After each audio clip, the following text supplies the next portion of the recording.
Bonjour tout le monde, j'espère que vous allez bien durant cette période de crise qui nous sépare ensemble.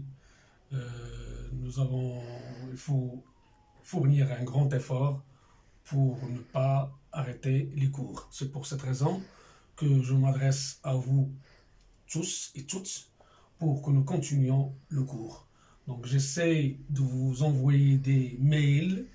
S'il vous plaît, il faut bien lire les partie du cours que je vous envoie, faire des recherches et en même temps vous me posez des questions si vous n'avez pas compris quelque chose. D'accord, donc pour les travaux de fin d'exercice, on a presque terminé la première partie sur les amortissements.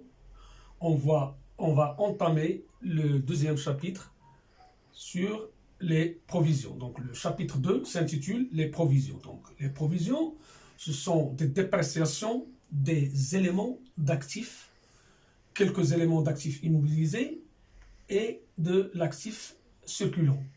Donc bien sûr, dépréciation, c'est une diminution de la valeur. Donc la provision, comme l'amortissement, on assiste à une diminution certaine, alors que la provision fait l'objet d'une diminution qui est probable. Donc les éléments qui peuvent être dépréciés ou objets de provision sont quelques immobilisations non amortissables telles que le fonds commercial et les terrains non bâtis.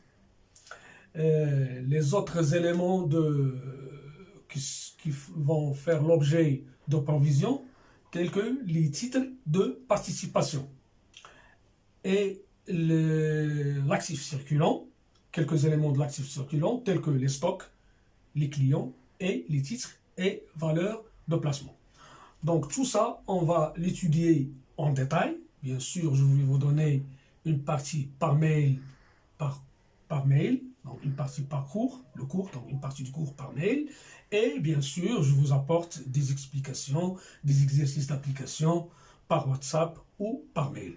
Donc je vous prie de bien consulter vos mails chaque fois et vous me répondez sur des exercices que je vous envoie instantanément. Je vous remercie et à la prochaine séance.